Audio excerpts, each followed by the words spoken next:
Bonjour et bienvenue au SAV de la QVT, la première émission de télévisio qui parle de QVT et rien que de QVT. Voilà déjà un peu plus d'un an et demi qu'on se retrouve tous les mois pour faire le service après-vente de ce qu'on nous a vendu pendant des années. Des croyances erronées sur le travail et de la QVT bullshit. Pourtant, chez Wunjo, nous sommes intimement persuadés qu'il y a une urgence à engager des transitions comportementales dans nos organisations et à l'intérieur de chacune et de chacun d'entre nous. Nous avons un réel pouvoir d'agir. Aujourd'hui, je suis absolument fière d'être avec vous et à mes côtés, Adeline Fleury. Adeline, bonjour. Bonjour Manu. Adeline fait partie du collectif d'intervenants, toutes ces personnes qui sont absolument passionnées, engagées, qui ont vraiment envie de contribuer à ce que le travail soit beaucoup plus désirable. Nous représentons ensemble Wunjo. Nous sommes une société à impact et d'utilité sociale qui est née il y a 21 ans dans la belle et grande famille qu'est l'économie sociale et solidaire.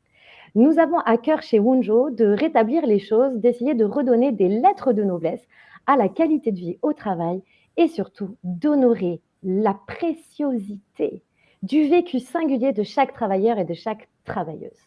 Nous prenons la parole régulièrement et aujourd'hui, nous allons traiter un sujet qui est particulièrement d'actualité.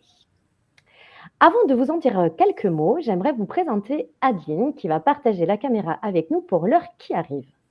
Adeline Fleury, elle est à la base naturopathe et elle est devenue petit à petit facilitatrice en intelligence relationnelle ainsi que consultante en qualité de vie au travail. Son métier, c'est de transformer des tensions en actions et d'accompagner des collectifs de travail à vivre le travail de manière beaucoup plus harmonieuse. Et elle va accompagner à la fois les managers et les collaborateurs, les collaboratrices, à devenir des véritables acteurs pour mieux prendre soin, mieux prendre en compte leur propre bien-être au travail et trouver des clés extrêmement pragmatiques. C'est à la fois sur ce sujet de fond qu'est le stress, le bien-être au travail, la capacité à trouver de l'équilibre dans nos vies, et son intention de vous transmettre aujourd'hui des clés et des outils pragmatiques qu'elle va prendre la parole. Nous aurons ensemble 45 minutes d'échange à partir des questions que vous allez bien vouloir poser dans le chat et dont Marco, notre standardiste farfelu, se fera le porte-parole. Je vous invite à commenter, à réagir, à poser vos questions parce que ce SAV n'est pas écrit. Évidemment, on prépare des apports pédagogiques qui sont hyper importants pour vous en vous offrant des éclairages nouveaux. Mais à chaque fois, le contenu de ce qui est dispensé est complètement adapté à vos situations personnelles. Alors, je vous encourage plus que jamais à utiliser le chat. Bon, Adeline, t'es prête? Ouais, prête. Ok. Un peu de stress, un peu de... Un peu de trac, ouais, un peu de trac. Mais contente, super contente. Ouais, c'est chouette. Bon, alors, ce stress dont on parle toutes et tous, cette sensation extrêmement désagréable qui abîme notre quotidien, qui abîme nos relations, qui abîme notre santé. On cherche toutes et tous des solutions pour l'enrayer, surtout quand il est chronique, surtout quand il est d'une intensité extrêmement forte. Et puis, on voit aussi qu'il y a un grand sujet qui a émergé dans le monde de la qualité de vie au travail, c'est celui de l'équilibre et de la capacité à concilier nos vies pro et nos vies perso. On n'entend plus parler que de ça, on légifère en QVT, en santé au travail, et puis on voit que ces deux sujets, ils se mélangent. Alors Adeline, est-ce que finalement, si je suis déjà stressée et que je me mets à stresser parce que je n'arrive pas à respecter ma vie perso, comment on va faire pour s'en sortir? Bon, on va venir t'écouter. Alors je déclare ce SAV ouvert, c'est parti. Oh là, n'allez pas me stresser, service après-vente activité, bonjour. Oui, bonjour, oui. Ah oui, ça c'est une bonne question, ça. Ouais, allez, on va la poser à Adeline. Adeline, bonjour, quelle différence toi tu fais entre le stress et l'anxiété? Parce que moi, je vois le matin, quand le réveil sonne, déjà, stress. Eh oui, est-ce qu'il a sonné à la bonne heure? Est-ce qu'il reste du café? Est-ce qu'il me reste des brioches, voire des Oreos? Et après, la journée de télécommunication qui commence, alors c'est anxiété, parce que qu'est-ce que les gens vont me demander? Parce que les gens, ils veulent savoir ça, quoi. Ouais, carrément, Marco. C'est une très bonne question. Ça fait beaucoup d'enjeux dans tes matinées au réveil, je vois. Alors, ouais, je pense que la première chose à faire, c'est déjà de redéfinir la différence entre stress et anxiété, parce que c'est pas la même chose. Le stress, c'est une réaction physiologique d'adaptation de notre corps, de notre organisme, face à des situations et des événements extérieurs. Ce qui veut dire que déjà, ça me permet de tordre un petit peu le cou à la notion du stress qui serait négatif ou positif. C'est plus compliqué que ça. En fait, pour revenir à cette notion du corps qui s'adapte, le corps, il s'adapte dans plein de situations. Tu disais, Marco, café, pas café le matin. Ça peut être, je cours après mon bus le matin. Et ben là, il y a toute une cascade d'adaptation, le souffle, le cœur qui s'emballe un peu, le sang qui monte au niveau du cœur et des muscles. Je vais me mettre à transpirer un petit peu, l'adrénaline qui monte. OK, mais tout ça, c'est pleinement OK à partir du moment où les marqueurs ils reviennent à la normale. Une fois que je suis montée dans mon bus, je respire un bon coup, tout va bien. Donc ça, c'est ce qu'on appelle le stress aigu, donc le stress momentané. Et là, pas grave, pas d'enjeu. Là où ça se complique, c'est quand ça devient chronique, que ça s'installe dans le temps, et que là, le cortisol monte, et que ça se répète de semaine en semaine, et ça peut créer tout un tas de dégâts. Et là, c'est ma casquette de naturopathe que je sors pour dire que ça peut créer des troubles digestifs, ça peut créer des troubles du sommeil, ça peut créer des troubles hormonaux. Enfin, ça peut être vraiment, vraiment balèze. Mais j'insiste sur le fait que ce n'est pas une notion de stress positif ou stress négatif, c'est une notion de temporalité et d'impact dans le temps.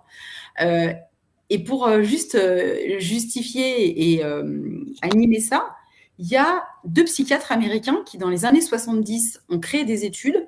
Ils s'appelaient Holmes and Rahe, R-A-H-E. Et ces 2 psychiatres américains, ils ont fait une étude pour regarder sur les 12 mois passés de notre vie quels étaient les événements qu'on a vécus et qui pouvaient être porteurs de stress, avec un comptage des scores propres aux événements vécus. Alors, sans surprise, quand on vivait le décès d'un conjoint, d'un époux, on était au plus haut, à 100. Mais on voyait qu'un événement extrêmement heureux comme un mariage, c'était 70. Une grossesse, on était à plus de 55. Le fait de gagner au loto, c'était aussi énorme dans les scores. Donc, c'est tout ça. C'est vraiment pour dire que le stress, c'est pas juste quelque chose de moche qui me tombe dessus. C'est tout ce qui va demander à mon corps une adaptation. D'accord ? L'anxiété, c'est un peu plus complexe dans le sens où c'est pas juste une réaction physiologique immédiate, c'est plus une construction psychologique. Je vais anticiper un futur que je perçois comme menaçant. Donc, je vais avoir ce petit nuage noir au-dessus de la tête qui va me faire voir les choses un peu tout en gris. C'est « Ah oui, mais ça risque de mal se passer. Et puis, si je rate cet examen, et puis si j'ai pas cette évolution pro. » Bref. Et je construis tout un système mental qui me met dans l'inquiétude, en fait. Et c'est en ça qu'il y a une différence majeure, c'est que le stress, quand il est vécu à court terme, il est moteur. Quand je disais, moi, j'ai un peu le trac là, en arrivant sur ce SAV, mon trac, il est moteur. J'ai envie d'être là, je suis contente. L'anxiété, elle est rarement motrice. Elle va me figer. Elle va me peser dessus, en fait. Donc, c'est pas la même chose. Et on n'est pas égaux là-dessus. C'est-à-dire que si je viens d'une famille où mon père, ma mère étaient des parents extrêmement anxieux, il y a plus de chances que moi, je fasse du mimétisme et que je considère le fait de projeter de l'inquiétude permanente sur le futur, ce soit normal et que je reproduise ça. Puis évidemment, on va pas se mentir, en ce moment, en France, on a un climat politique qui est pas ouf, économique non plus. Donc, il y a un bain anxieux quand même qu'on traverse et on le voit dans les chiffres. La jeunesse est à plus de 50% à vivre de l'anxiété. Donc, c'est une vraie réalité aussi sociétale, clairement. Tu vois, tu parles, tu dis qu'on n'est pas tous égaux face au stress. Ce qu'on voit dans les environnements de travail, c'est qu'il y a et tu parlais de la famille et de notre héritage quelque part. On voit dans les entreprises qu'il y a des équipes qui fonctionnent que en stress, tout le temps, permanent. C'est-à-dire que ça devient la culture de l'équipe que d'être en permanence dans une forme de tension, d'hyperadaptation. Et pour le coup, avec le côté aigu dont tu parlais et le côté chronique, puisque ça devient une façon d'être. Carrément. Ça, c'est terrible, quand ça devient un peu la norme d'anticipation de l'avenir, d'avoir un biais de négativité hyper présent dans la vie de l'équipe, la vie de l'entreprise. Ça vient noircir tout le potentiel, quoi, tout le dynamisme d'un projet. C'est rude. Et c'est là où, quand on va trouver des travailleurs et des travailleuses, et parfois les managers qui disent « Non, mais c'est juste plus possible. En fait, on est comme un rat qui court dans une cage. Il faut enrayer cette espèce de système qui est devenu une habitude, une normalité. » On ne peut plus faire ça. Donc, il y a quelqu'un qui arrive à faire le pas de côté, à sortir un petit peu du processus. Et ce qu'on observe, c'est quand ces personnes-là, elles, mettent des mots sur une situation jugée anormale et incarnent par leur propre posture un changement dans la façon de vivre le stress de vivre le stress, alors ça peut être contaminant pour l'ensemble de l'écosystème. Les émotions sont très contagieuses, c'est une évidence. Et c'est en ça que c'est hyper pertinent de pouvoir, lorsqu'on voit dans une équipe ou dans une entreprise qu'il y a quelque chose qui se gangrène comme ça, où finalement on n'arrive plus à avoir cette vision optimiste pour sortir de son marasme, de faire intervenir quelqu'un de l'extérieur pour apporter un vent nouveau, un regard nouveau et de tourner l'angle de perception des choses en fait. Clairement, oui, indispensable. Bon, et donc, du coup, comment tu connectes le sujet stress au sujet équilibre vie pro, vie perso, Adeline?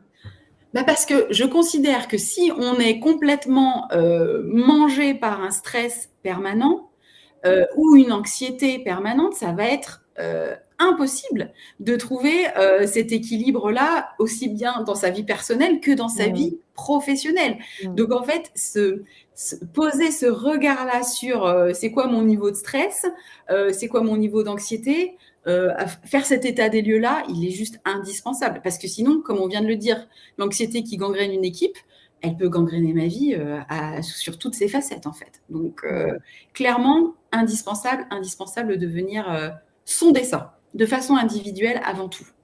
Ok. Voilà. Bon, quand on parle de difficultés d'équilibre vie pro, vie perso, est-ce que toi, aujourd'hui, par rapport aux personnes qui viennent te voir, ils arrivent avec cette charge stress dont tu parles, ou est-ce qu'ils viennent plutôt avec l'injonction d'une société qui leur dit oui, c'est important de ne pas faire trop d'heures, d'être en forme dans ta vie perso? Ils viennent avec quelle intention, les gens? Les gens, en fait, ils arrivent avec un gros fardeau sur les épaules et à plus trop savoir par quel bout prendre les choses, en fait. C'est ils se sentent stressés ou ils se sentent anxieux, mais c'est le flou en général. C'est carrément le flou. C'est-à-dire qu'ils savent plus vraiment définir si c'est les injonctions de la société ou si c'est eux qui gèrent mal individuellement leur rapport à ce stress ou à cette anxiété. Donc, moi, mon rôle, c'est justement de faire cet état des lieux avec eux pour voir qu'est-ce qu'il en est, quoi. On en est où des croyances, des injonctions, tout ça, et vous, individuellement, émotionnellement, dans vos besoins, qu'est-ce qui se joue, en fait. Donc, c'est vraiment faire la part des choses, absolument. Ouais, et c'est important d'entendre aussi, je pense, aux personnes qui sont avec nous, que l'extérieur et notamment les professionnels ont plus un rôle de miroir, d'éclaireur, mais qu'en aucun cas, c'est à nous de dire ton stress, il est bon ou il n'est pas bon, ou ton équilibre de vie, il est bon ou il n'est pas bon. C'est ça. En fait, les gens qui arrivent à moi, en général, alors avec ma casquette de naturopathe au cabinet, c'est des gens qui arrivent avec tout un tas de symptômes. Donc, ces symptômes-là, on vient les regarder et on essaye de comprendre ce qu'ils viennent dire de plus profond, en fait. Quand j'ai de l'eczéma de partout, que j'ai des troubles digestifs à gogo, ça vient dire quelque chose de mon organisme et très souvent de mon système nerveux. Donc, on décortique les choses comme ça. Et après, c'est pareil, quand je suis en animation d'atelier en entreprise sur le stress, les gens me déposent également. Mais souvent, ils vont me déposer des choses très individuelles qui viennent, comme tu le disais, devenir contagieuses au sein de l'équipe. Mais c'est souvent plein de petits éléments individuels qui créent cette... tu vois? Ouais, c'est ça. Il y a justement Elisabeth, là, dans le chat, qui nous demande comment on peut se protéger du stress contagieux de son entourage. Ouais, et se protéger du stress contagieux de son entourage, c'est créer sa bulle à soi, quoi. C'est créer ses propres limites, en fait. C'est créer son environnement dans le sens où, quand on se connaît soi-même, quand on a identifié ce qui m'appartient à moi, ce qui est juste pour moi, et ce qui appartient aux autres, et ce que je ne veux pas des autres, c'est, tu vois, se créer cette bulle dans laquelle je me mets et où je me dis, là, je suis dans mon axe, je suis dans mon vrai à moi, je suis dans mon bon à moi, je m'y tiens. Et ce qui appartient aux autres, appartient aux autres. Quand on dit la vie des autres, AVIS, c'est la vie, VIE, des autres, c'est ça aussi. C'est plus facile à dire qu'à faire. Mais après, ça, c'est tout un chemin individuel où on va construire son propre équilibre sans se faire manger par des personnes. Et Marco a dit quoi, la vie des autres, justement? La vie des autres, au standard. Bougez pas. Ah, bah, ils avaient un petit problème de téléphone. C'est pour ça que j'ai c'est cette anxiété mélangée. Service après-vente à QVT. Bonjour. Bonjour. Oui, bonjour Audrey. Oui. Eh bien oui, on va demander, oui. Oui. Donc concrètement, comment on fait pour avoir un meilleur équilibre vie pro, vie perso? Les gens veulent avoir des petits conseils. Ouais, bien sûr. Alors là, on en revient à ce que Emmanuel me demandait sur comment je me préserve des autres quand en gros, il m'envoie des trucs pas cool. C'est revenir à qu'est-ce qui fait sens dans l'équilibre vie perso, vie pro pour moi, par rapport à mon radar intérieur. Parce qu'on est tous archi différents. Et il y a des personnes qui vont bosser mais énormément et qui vont être super bien avec ça. Parce que le travail a une valeur hyper importante dans leur vie et s'ils ne vivent pas cette quantité-là, ils se sentent déséquilibrés. Alors qu'à l'inverse, il y a des personnes qui vont avoir besoin de bosser un peu pour ramener le salaire nécessaire aux besoins de la famille ou de leur vie, mais que clairement, les piliers, ça va être la famille, les amis, le sport, tac. Et ça, c'est super individuel. Donc, c'est vraiment aussi se donner le droit de ne pas chercher à coller à un schéma ou à coller à des visions extérieures à la mienne, parce que j'ai toutes les chances de me planter et de me sentir mal. Donc, ça paraît tout simple ce que je dis là, mais sincèrement, on n'est pas toujours on ne se donne pas le droit de se poser vraiment la question de c'est quoi l'équilibre pour moi ? En sachant que cette notion, elle est aussi hyper évolutive. C'est-à-dire que si je suis une maman avec un gamin de 2 ans, mon équilibre n'est pas le même que lorsque mon enfant, on aura peut-être 15, 17 et qui sera super autonome, il va y avoir une courbe. Et donc, me poser la question régulièrement de il se joue où mon équilibre individuel ? Ouais. Donc déjà, ce que tu exprimes, c'est vraiment prendre le temps de prendre de la hauteur 2 minutes et de se regarder et de se dire, OK, donc c'est quoi qui est important pour moi? C'est un peu la réponse que tu faisais tout à l'heure en disant que quand tu reçois en consultation, tu n'arrives pas avec des recettes miracles. Et donc, la base, c'est de dire, allez, tu reviens à toi et tu te poses la question de qu'est-ce qui est OK pour toi, ici et maintenant.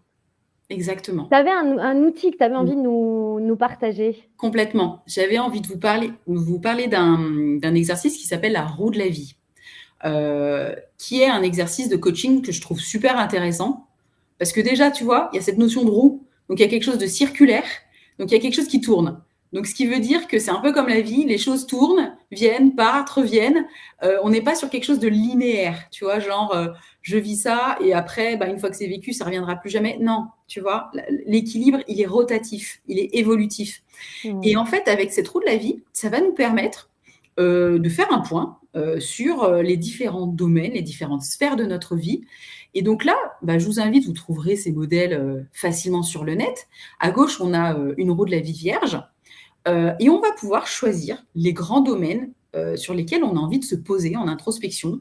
Donc, ça peut être ma vie sentimentale, ma vie professionnelle, ma santé, ma vie amoureuse, ma vie amicale.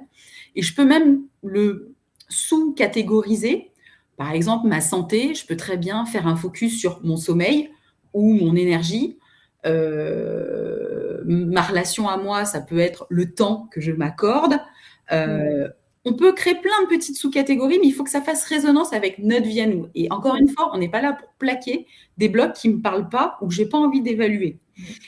Et en fait, je vais scorer, donc mettre un niveau, un score de 1 à 10 à là où j'en suis par sous-catégorie. Donc, je vais pouvoir évaluer sur ma santé comment je me sens en ce moment, et mettre 5, 6, et regarder comment ça rayonne sur l'ensemble de la roue.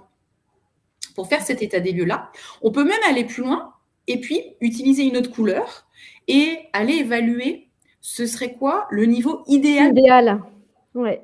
Tu vois, pour voir le gap, l'écart qui se situe entre là où j'en suis et là où j'ai envie d'aller.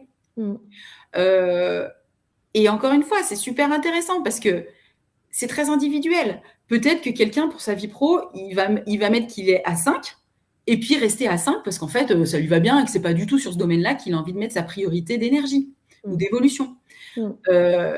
Et en fait, une fois que j'ai identifié ça, je vais pouvoir me noter des objectifs très concrets, mais peu faut que ce soit réaliste. réaliste. Et pour que ça fonctionne, on n'est pas là pour se mettre une liste énorme d'objectifs qu'on ne tiendra jamais. Donc, je me mets 2 à 3 mini-objectifs pour venir incarner cette évolution que j'ai envie de voir. Typiquement, je te donne un exemple, Manu. Mon problème, c'est le sommeil. Je dors mal. Je vois bien que là, je suis fracassée en ce moment. C'est un enjeu. OK, concrètement, qu'est-ce que je fais pour améliorer mon sommeil? Est-ce que je me donne le droit de me coucher à 21h30 les soirs d'hiver parce que je sens bien que c'est l'heure où j'ai envie de me coucher, mais ça fait un peu mémère, donc je ne m'autorise pas trop d'aller me coucher à 21h30, alors que mon corps, il appelle à ça. Eh bien, j'y vais. Je vais me coucher. Je coupe les écrans. Bref, voilà. Qu'est-ce que je mets en place de concret pour arriver à cet objectif? Et puis, une fois que j'ai fait ma roue, eh ben, je me laisse 3 semaines à 1 mois pour vivre ces objectifs et faire une réévaluation 1 mois après pour voir ce qui a été pertinent, amélioré, et puis peut-être même redéfinir une nouvelle roue dans les semaines qui suivent. Oui, c'est ça. Ce que je trouve hyper intéressant, c'est de se dire que les objectifs qu'on se fixe, déjà, ils doivent être hyper concrets. Oui. Ils doivent être atteignables, mais finalement, ça veut dire se fixer des objectifs sur lesquels j'ai le pouvoir d'agir. Parce que si je me fixe un objectif qui correspond pour lesquels c'est l'autre qui a le droit ou le pouvoir d'intervenir, ça ne marchera pas. Ça ne marche pas. La seule personne sur laquelle j'ai du pouvoir dans ma vie, c'est moi. Donc, si j'implique les autres dans l'évolution de mon mieux-être, j'ai toutes les chances de ne pas avoir les résultats escomptés. Donc, j'évalue l'évolution de mon mieux-être sur des actions que je peux mener moi-même. Bien sûr qu'elles peuvent rentrer en interaction avec autrui. Si je parle de ma vie familiale ou de ma vie amicale ou de ma vie amoureuse, j'inclus l'autre dedans. Mais ce n'est pas ce que j'attends que l'autre fasse, c'est qu'est-ce que je peux faire moi pour aller vers un mieux-être dans cette relation. Dans des exemples que tu as eu récemment de personnes qui se sentaient en déséquilibre entre leur vie pro et leur vie perso et qui te disaient qu'ils étaient comme addicts au boulot, qu'ils étaient tellement engagés, tellement que finalement toute leur vie, c'était leur travail et qui se rendent compte du déséquilibre total. Qu'est-ce que tu as comme exemple de décision que les gens ont pu prendre ou de changement de comportement?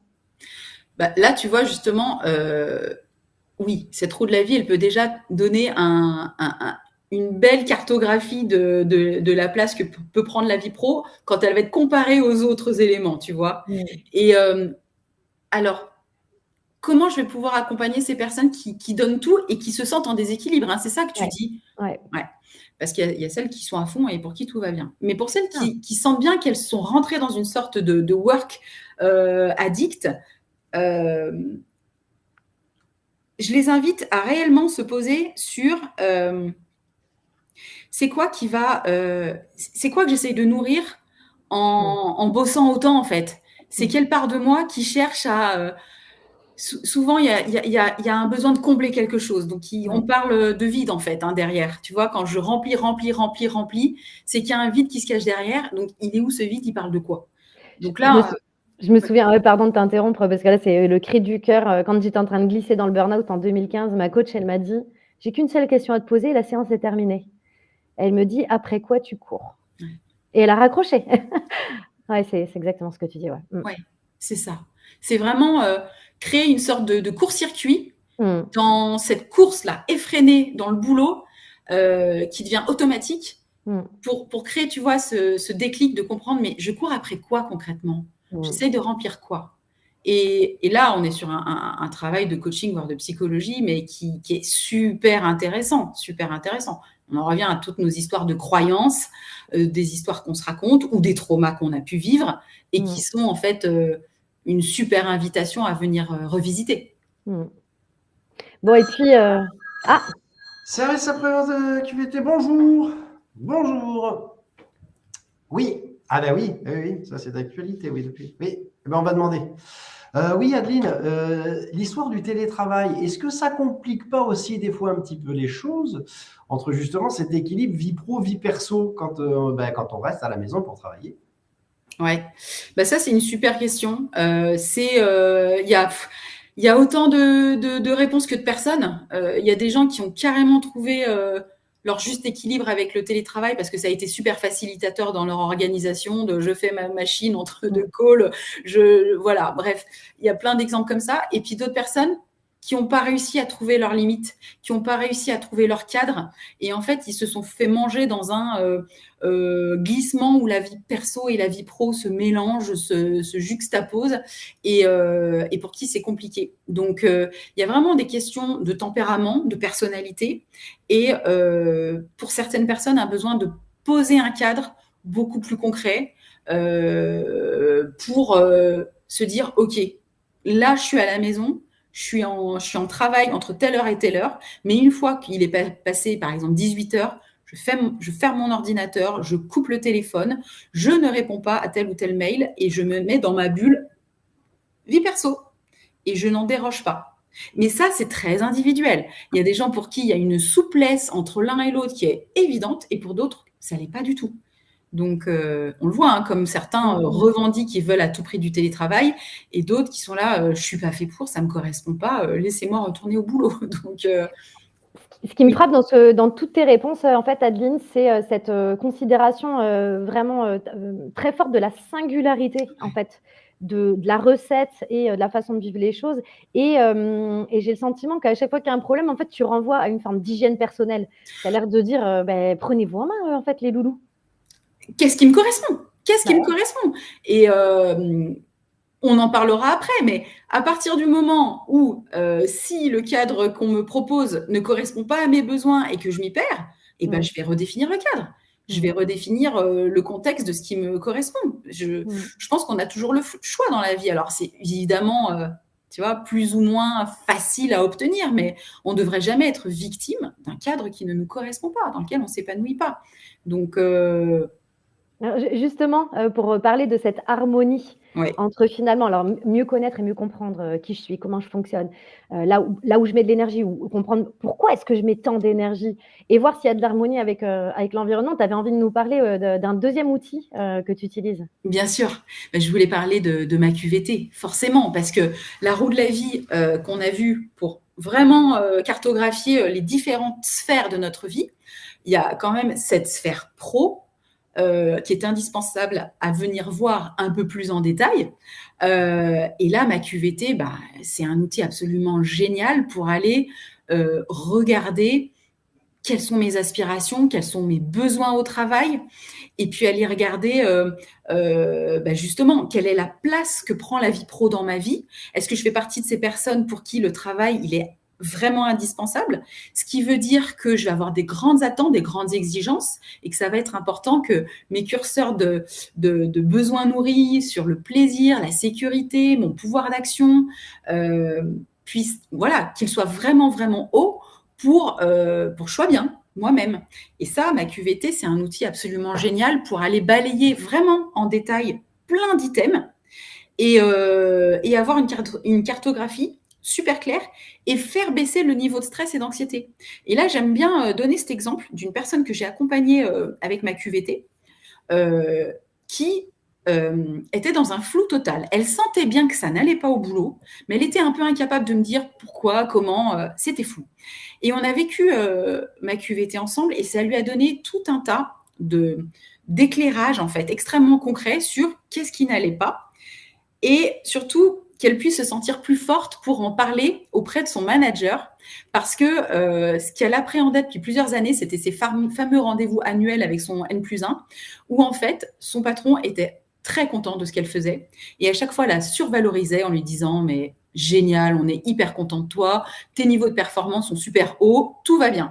Et elle essayait de lui dire qu'elle, non, c'est pas comme ça qu'elle le vivait. Mais comme il l'abreuvait de compliments, elle se sentait dans l'incapacité de rétorquer quoi que ce soit. Et grâce à ma QVT, elle a eu tout un outillage avec des items très, très précis pour dire au niveau de la qualité des missions qui me sont apportées, du plaisir qui est très moindre, très amoindri, voilà, à déposer tout ça pour qu'elle puisse co-construire derrière avec son manager. Et que ce soit pas juste parce que lui a le sentiment que tout va bien, que ça veut dire qu'elle, de son côté, s'était vécue de la même façon. Pas du tout. Et donc, ce que tu dis, c'est qu'en ayant un outil, tu vois, tu parlais de la roue, là, de ma QVT, mais le fait d'avoir une représentation visuelle, en fait, du coup, ce que je vis moi à l'intérieur, ça existe. Parce que c'est écrit quelque part. Mais carrément, ça existe et c'est donc matérialisé grâce à cette cartographie. Et à partir du moment où tu as quelque chose de visuel, de clair, de précis, avec des couleurs, des mots-clés, tu vois, des choses qui prennent une dimension concrète, eh bien, ça fait baisser l'anxiété. Parce que qu'est-ce qu'on s'est dit tout à l'heure? C'est que l'anxiété, c'est souvent du flou, une projection de l'inquiétude parce qu'on est dans du flou. Dès que tu mets de la clarté, que tu regardes dans les angles morts, tu te sens vachement plus puissant, en fait. Ouais. Donc, tu gagnes de la clarté de toi à toi en positionnant les choses et en les objectivant quelque part, en les rendant matérielles. Donner de la clarté à l'autre. Tu vois, tu donnais cet exemple d'un manager ou d'une manager qui a de l'appréhension à l'égard de son manager. Enfin, on va être honnête, c'est l'écrasante majorité des managers. Enfin, d'ailleurs, je rigole, c'est pas drôle. On a peur de partager ce qu'on ressent, ce qu'on pense dans le monde du travail. Il y a un héritage culturel avec un poids qui est énorme. Il y a des énormes enjeux de libération de la parole, de faciliter une expression beaucoup plus libre et évidemment d'aider aussi à mieux écouter, parce que parfois la parole, elle est libérée, mais l'écoute en face, elle est pas là. Et parfois la parole, elle est carrément inutile. C'est-à-dire qu'on entend une info, mais en fait, derrière, on ne sait pas comment agir. Quel conseil, toi, tu donnerais à un manager qui appréhenderait d'accueillir un stress exprimé par un collaborateur ou une difficulté d'équilibre vie pro, vie perso? Ouais, ça, c'est un enjeu absolument majeur. On est d'accord. Il y a souvent une phrase qui est dite par certains managers qui est ma porte est grande ouverte. S'il y a quoi que ce soit, ma porte est grande ouverte. Alors, je trouve que dans l'intention, c'est chouette. Sauf que dans la réalité, ça ne fonctionne pas. Parce que quelqu'un, justement parce qu'on est dans une culture où on nous a appris à être bon, être performant, à ne pas trop montrer nos problèmes, nos difficultés et autres, il y a bien des collaborateurs qui se sentent très en difficulté d'aller taper à la porte de leur manager pour exprimer tout ça. Je ne dis pas que c'est bien. Moi, mon objectif tous les jours, c'est d'œuvrer pour que chaque personne se donne le droit d'avoir accès à sa vulnérabilité, à l'exprimer. Mais tant qu'on n'est pas sur quelque chose d'équitable, moi, j'invite les managers à ne pas attendre que le collaborateur en souffrance vienne à taper à sa porte, mais que le manager soit très proactif dans l'écoute fine des signaux de difficulté de ses collaborateurs. Des dossiers qui vont être rendus en retard, une mine un peu fermée, tout ce qui pourrait amener un manager à sentir ces signaux de difficulté de ses collaborateurs, aller s'en saisir et aller créer un dialogue ouvert, confidentiel, vraiment ouvert, c'est-à-dire que voilà, on n'est pas là avec l'a priori de si je dépose quelque chose de confidentiel et de délicat, je risque de me faire placardiser. Non. Mais ça, c'est toute une transformation des cultures d'entreprise sur le droit à la vulnérabilité, le droit de ne pas toujours être au top, et qu'à partir du moment où j'ai une écoute concrète de mon manager, je me sens en confiance, je me sens valorisée, je me sens reconnue dans ce que je suis, ce que je vis, et ça va booster à fond mon taux d'engagement, en fait, et mon taux de motivation. Donc, en fait, c'est gagnant, gagnant pour tout le monde. Et là, je pense qu'on est vraiment dans une étape où ça se transforme, mais c'est... Ouais, c'est ça prend du temps. Et puis ça paraît d'autant plus, je disais en introduction, qu'il y a une forme d'urgence contemporaine, je vais y arriver, et comportementale. Et en fait, ce qu'on voit sur le terrain, c'est que les managers ou les dirigeants qui accélèrent sur cette transformation, qui est, de toute façon, il y a un changement de paradigme culturel qui est en train d'arriver, donc petit à petit, ça rentre dans les organisations. Mais ceux où on voit qu'il y a des immenses accélérations, c'est malheureusement c'est ceux qui sont concernés. Typiquement, on intervient en prévention du burn-out à partir du moment où il y a eu un manager ou un directeur ou un patron qui s'est retrouvé à quai. Et même chose sur les situations de stress, quand un manager finit par ressentir lui clairement qu'effectivement il est hors catégorie, enfin qu'il a sa santé qui est en train d'être complètement bousillée. Et du coup, ça ouvre des vannes. Bon, c'est exactement ça. Mais l'objectif, c'est de ne pas attendre qu'on ait notre big boss qui explosent en plein vol pour se donner le droit de se dire « Ah ben moi aussi, j'ai le droit d'être fatigué, moi aussi, j'ai le droit de montrer ma part vulnérable ». Non, allons directement sur les premiers signaux. C'est tout l'enjeu du PSSM, tu sais, des premiers secours en santé mentale, qui est une formation super intéressante, qui est une formation citoyenne, j'ai envie de dire, tu vois, pour savoir détecter les premiers signaux de l'anxiété, de la dépression, du burn-out, pour pouvoir ensuite accompagner la personne vers les professionnels compétents. Et moi, ça m'épate toujours. Alors, on est ravis de vendre des formations en prévention santé mentale, bien sûr. Apprendre à détecter des signaux, à quelque part mettre une autre paire de lunettes et aiguiser son regard pour arriver à capter que… Bon, oui, mais en fait, il y a un truc qui est hyper basique et une forme de bon sens, c'est d'être attentif, en fait. Être simplement attentif à l'autre. Et ça, c'est des choses qu'on oublie et dont on est toutes et toutes dotées. Et c'est pas que la responsabilité du manager ou du dirigeant que de voir qu'effectivement, Christine, avant, elle amenait les chocolatines tous les vendredis, là, elle le fait plus. Ou que Robert, il fait la tronche alors que c'était plutôt quelqu'un qui était un peu jovial et un peu bout en train. Et en fait, tout ça, c'est une forme de détachement et d'observation fine, d'attention qui est portée à l'autre, qu'on a du mal à cultiver dans nos vies qui vont très, très vite. C'est exactement ça. Et tu vois, on en revient à ce que je te disais tout à l'heure sur la notion de pouvoir et de responsabilité individuelle. Parce que cette capacité d'attention à l'autre, si je ne me l'accorde pas à moi-même avant tout, comment ça va fonctionner? Ça ne va pas fonctionner. Donc, c'est pour ça que dans les ateliers que j'anime en entreprise, je leur fais vivre des body scans, tu vois, des temps où on ferme les yeux, on vient se connecter au corps, au ressenti. Qu'est-ce qui se passe dans le corps? Elles sont où mes tensions? On fait des jeux autour des émotions. On vient faire des cohérences cardiaques, tu vois, cet exercice de respiration qui dure 5 minutes clé en main, où j'inspire pendant 5 secondes par le nez, j'expire 5 secondes par la bouche, et là, tout mon système nerveux, je le mets en harmonisation, tu vois, je le mets en équilibre. C'est des petits outils tout simples, plein de bon sens, mais qui sont essentiels à vivre et à incarner pour pouvoir me créer mon attention à moi-même et ensuite être disponible à voir les signaux chez autrui, en fait. Vraiment. Vraiment. Service après-vente activité, bonjour. Oui, bonjour. Oui, ça, c'est pas faux, ouais. On va demander à Adeline, elle va nous en parler un petit peu plus de ça. Oui, les gens reviennent là sur l'anxiété.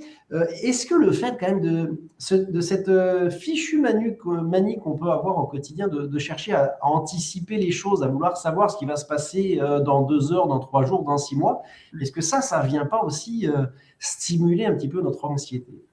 Ah bah carrément. Carrément. Là, c'est presque une question philosophique. C'est-à-dire… comment je reviens dans mon instant présent, en fait? Parce que pour moi, c'est là que tout se joue. On est toujours en train de regarder, soit dans le passé, qu'est-ce que j'aurais pu mieux faire, qu'est-ce que j'ai foiré, ou alors regarder dans le futur sur où est-ce que je serai dans 3 mois. C'est la question d'ailleurs qui marche plus du tout avec les jeunes en recrutement. Comment vous vous voyez dans 10 ans? Les jeunes de 25 ans, ils te regardent avec des billes comme ça mais qu'est-ce que j'en sais, moi? Je ne sais pas où je serai dans 6 mois. Donc, c'est bien sûr que le fait de projeter toujours des réponses concrètes sur l'après nous stresse énormément, nous met en anxiété. Et moi, j'invite toutes les personnes que j'accompagne au cabinet à revenir dans leur instant présent pour pouvoir nourrir la joie, la gratitude, de venir noircir les pages d'un carnet de gratitude tous les soirs où je vais noter les 3 moments de ma journée écoulée où j'ai kiffé, où j'ai adoré vivre des petites choses toutes simples du quotidien, mais qui m'ont fait beaucoup, beaucoup de bien. C'est ça le carnet de gratitude. Et c'est ça qui me ramène à la joie de l'instant présent, à qu'est-ce qui vaut le coup d'être vécu dans ma vie pour booster ma dopamine, booster ma sérotonine, et donc faire baisser le cortisol, qui est la fameuse hormone du stress. Donc, on a plein d'actions comme ça pour… Je me souviens d'un petit exercice qui avait été donné par une coach. Elle avait dit à quelqu'un qui était hyper anxieux, note au fur et à mesure que dans ta tête, il y a cette petite voix qui te dit « et si, et si, et si ». Donc, elle notait au fur et à mesure toute la journée. Et à la fin de la journée, elle mettait une petite coche devant si sa projection d'un futur catastrophique, bien évidemment, avait eu lieu ou non. Donc, elle n'avait le droit de cocher que ce qui s'était passé. Et en fait, il y avait moins d'1% de ce qu'elle projetait qui se réalisait. Bien sûr. Et tu vois, on disait tout à l'heure, vraiment faire en sorte que ce soit très concret, que ce soit en face de nos yeux, la réalité, en fait, pour arriver à calmer ce foutu mental. Concrètement, Ouais. c'est ça. On a des biais de négativité. Alors, on n'est pas égaux là-dessus. Il y a des gens qui sont des optimistes absolus, qui voient tout en rose et c'est génial. Et puis, il y a ce que j'appelle les caliméros. La vie est trop dure, rien ne va, personne ne m'aime, de toute façon, ça ne marchera pas, blablabla. Et ce biais de négativité, il est hyper polluant. Mais la bonne nouvelle, c'est que on peut agir dessus par notre état d'esprit et par plein d'exercices d'auto-coaching, comme le carnet de gratitude, comme les affirmations positives. Et puis, ce que tu viens de dire, Manu, tu vois comment je viens tiquer sur toutes ces affirmations de peur, tu vois, d'extrapolation qui sont fausses, qui ne se produiront pas, et comment je vais pouvoir créer de la neuroplasticité pour me dire, mais en fait, non, tout va bien, tout va bien. Et puis, quand je disais que c'est un peu philosophique, c'est que clairement, lâcher l'hyper-contrôle, de pouvoir tout avoir, comment dire, la main mise sur tout ce qui va se produire dans ma vie, c'est illusoire. C'est illusoire. Donc, comment je reviens à ma portée, quoi. Ouais, c'est ça. Et en fait, pour moi, il y a une notion dont tu parles en filigrane depuis le début, c'est l'exigence envers soi. Oh que oui. Oh que oui. Et ça, c'est un indispensable. C'est-à-dire pour atteindre mon équilibre vie pro, vie perso, qui est très évolutif, comme on l'a dit, première chose, c'est déjà faire baisser le niveau d'exigence que j'ai vis-à-vis de moi, parce que ma croyance, c'est que le premier bourreau qui existe, c'est nous-mêmes, vis-à-vis de nous-mêmes. On peut être archi tyrannique. Je sais pas, moi, je sais que j'accompagnais une dame dans sa vie perso, qui a 3 enfants, dont un en bas âge, et qui s'imposait de repasser les bodies du petit dernier de 3 mois, tu vois. Donc, j'essayais de la questionner sur, comment dire, la nécessité de faire ça. Qu'est-ce que ça venait nourrir en elle? Et en fait, c'était que des croyances limitantes, de sa mère faisait comme ça, l'hyper-exigence, le driver de soi parfaite.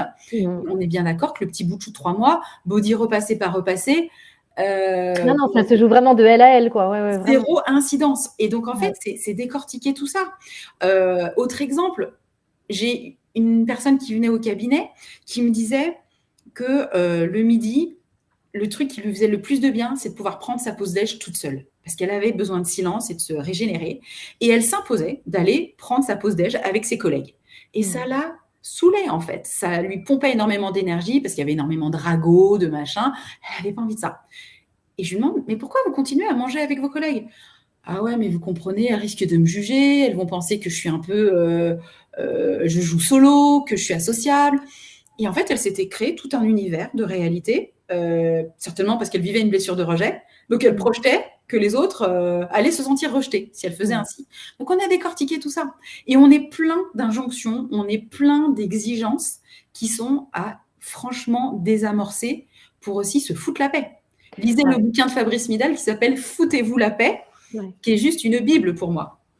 Je pense, tu vois, à cette injonction depuis quelques mois, pour pas dire années maintenant, autour de l'engagement. Parce que les DRH, les dirigeants, ils n'ont plus que ce mot à la bouche. Les managers, je veux du personnel engagé, engagé, engagé.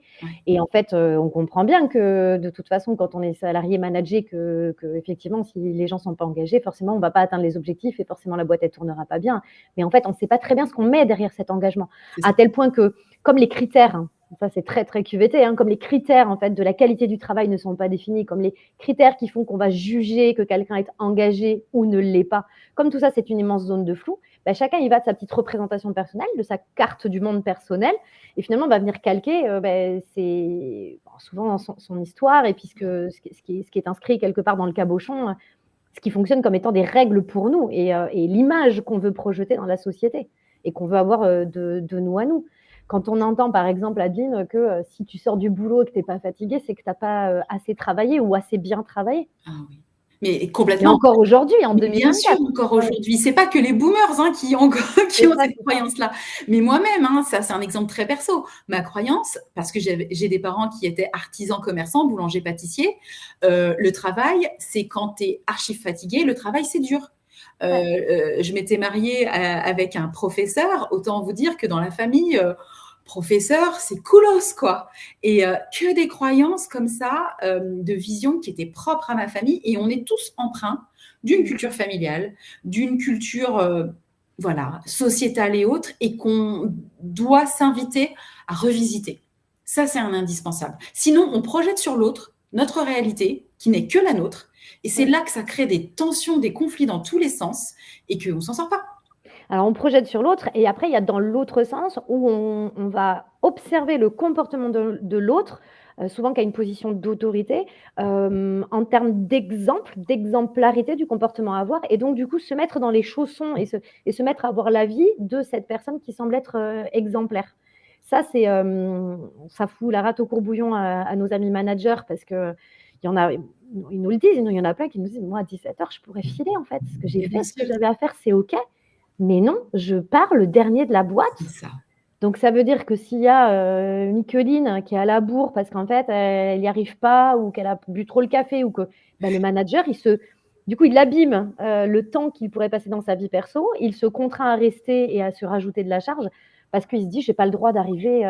Exactement. Et ça, c'est un super exemple parce que ce manager, si s'était accordé le droit, parce qu'il a fini ses tâches, il est bien à 17h, il se donne le droit de partir et il va vivre sa séance de sport, il va vivre un apéro avec des amis, il recharge sa jauge de bien-être, ces fameux neurohormones dont on parlait, la dopamine, la sérotonine, il se fait du bien, ce qui fait qu'il revient le lendemain à bloc hyper content, alors que à force de s'imposer des injonctions qui n'ont ni queue ni tête, il vient lui-même s'épuiser et se désengager à terme, en fait, de devenir abaisser très fort sa motivation. Et c'est profitable pour personne.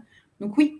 Oui, c'est ça. Et quand tout à l'heure, tu vois, tu parlais de ma QVT là, et des graphiques que ça peut représenter.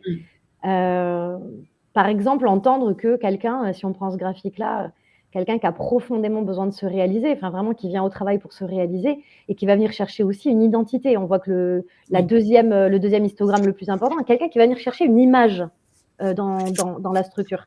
Ça, c'est intéressant d'arriver à identifier des moteurs et des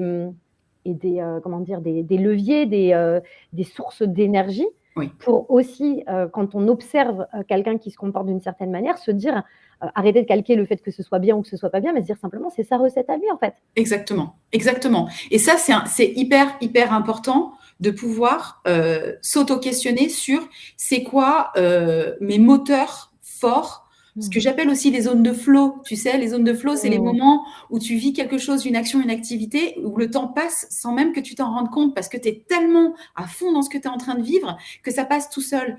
Et ça, c'est un exercice d'auto-coaching super important de pouvoir individuellement noter c'est quoi ces moments de flow pour moi, pour pouvoir les nourrir au maximum, les faire vivre au maximum dans mon quotidien et venir donc justement abaisser ce déséquilibre ressenti, contrainte et au contraire zone de bien-être, zone de joie.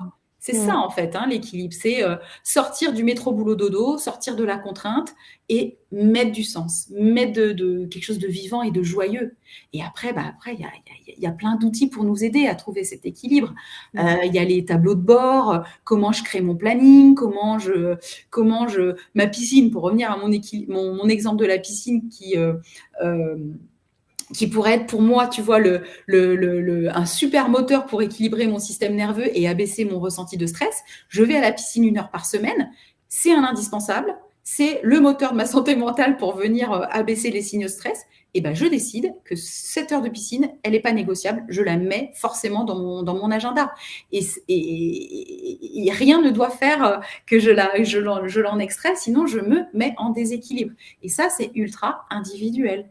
Mais voilà, pouvoir jauger de tout ça.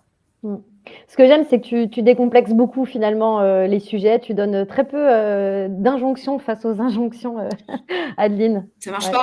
Bah non, si on rajoute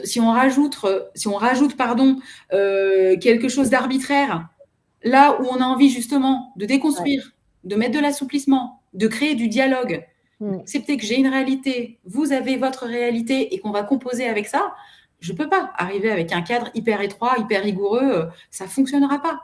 Et c'est pour ça qu'au niveau des entreprises, sur le côté, on parlait tout à l'heure du dialogue entre manager et salarié, c'est indispensable de créer un dialogue ultra ouvert, de travailler sur les cultures d'entreprise. Et comme je le disais, nos jeunes, les jeunes qui arrivent sur le marché du travail nous obligent à le faire, vraiment. C'est-à-dire que réfléchir à du travail en full remote, c'est-à-dire en télétravail ou en asynchrone, c'est-à-dire avec des horaires décalés, parce que j'ai envie d'arrêter de bosser à 15 heures et je reprends à 20 heures, parce qu'entre les deux, j'ai envie de vivre d'autres choses, mais la mission sera faite, elle sera performée, elle sera au point. Par contre, j'équilibre mes temps de travail comme ça me semble juste à moi, avec la confiance de mon manager, l'autonomie qui m'est accordée. Mais je pense que ça, ce sont des révolutions à venir et on doit tous vraiment ouvrir attentivement l'oreille à ça. Bon, et avec des postes qui s'y prêtent et des postes qui s'y prêtent moins aussi par rapport à toutes ces exigences, bien sûr. On a Gwenaëlle dans le chat qui rebondit justement sur cette histoire de comportement des managers.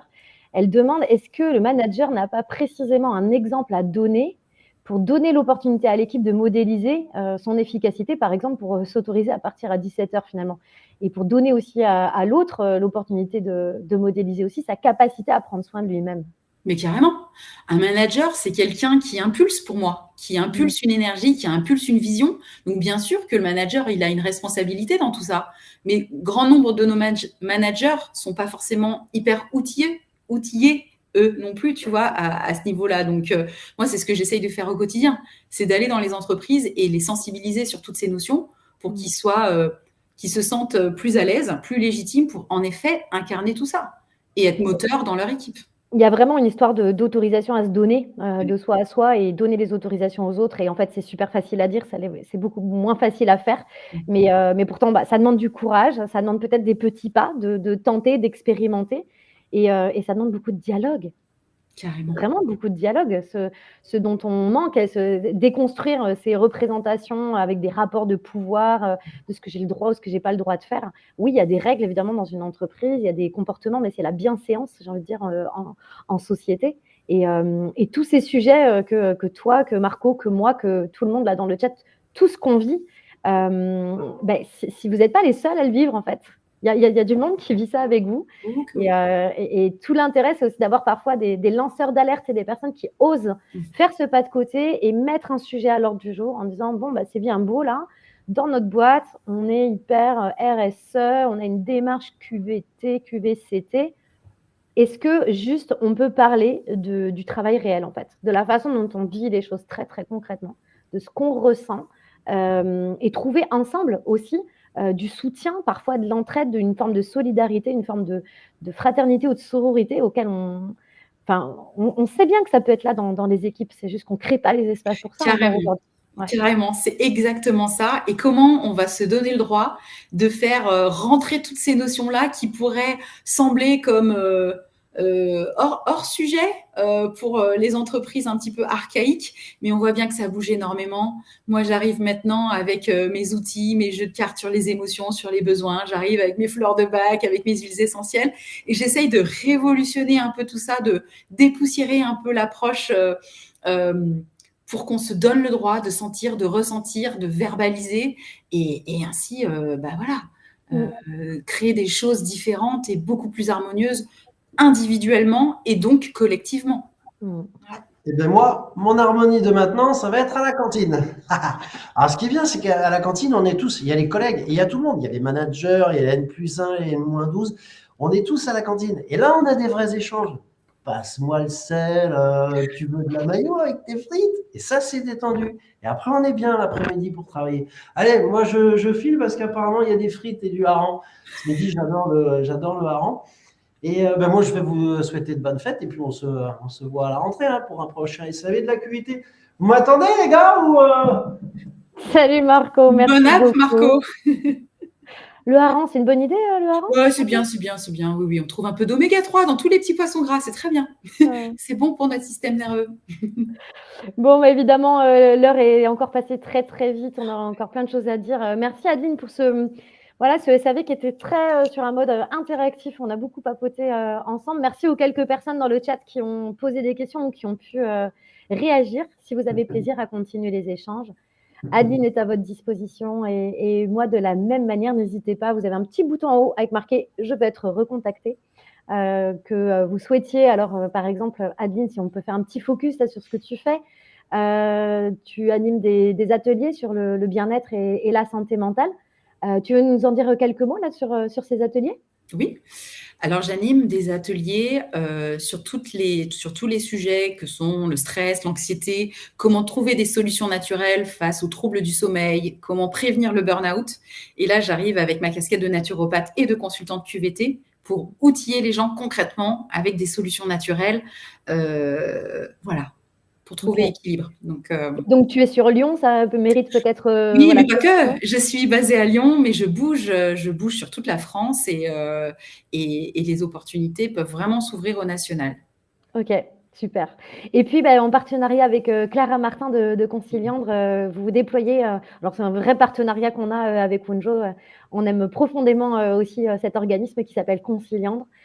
Donc, vous déployez des formations en intelligence relationnelle. Pareil, tu peux bien nous en dire quelques mots? Ouais. Alors avec Lara, nous sommes expertes en assertivité et nous, notre objectif, notre mission, c'est de transformer les tensions en action.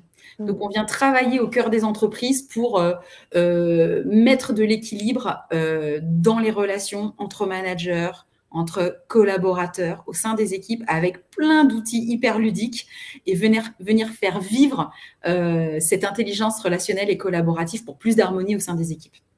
Et plus d'harmonie, donc plus de performance. Et oui. la boucle est bouclée, voilà. Transition toute trouvée pour vous parler de la fresque de la QVT. Donc, Wonjo a conçu, imaginé, déployé, testé, rodé ce format ces 2 dernières années. On a le grand bonheur d'avoir été référencé dans le top 30 des fresques en France. On est paru aux éditions du Node en octobre dernier. Et la fresque de la QVT, c'est un séminaire qui est complètement disruptif.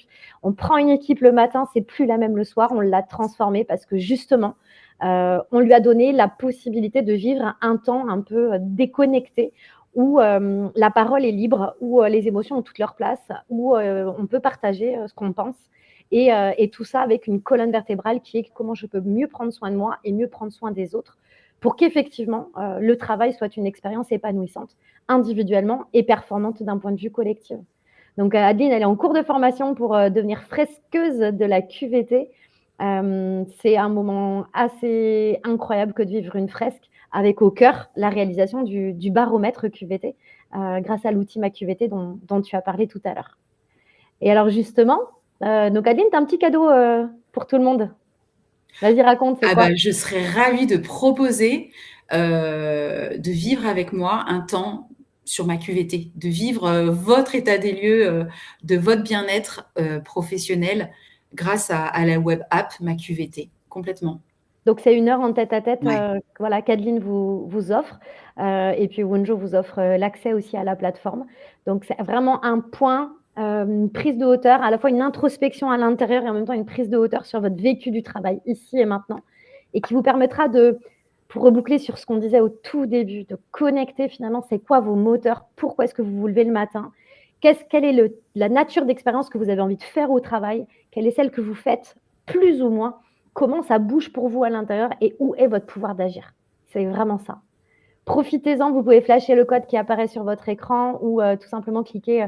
Notre collègue Manon dans le chat vous a mis le lien. Vous pouvez remplir le petit formulaire et puis en faire profiter aussi autour de vous. Et comme ça se vit en visio, ça se vit où vous soyez en France. Voilà, pratique. Ouais, précision très, très juste. Yes.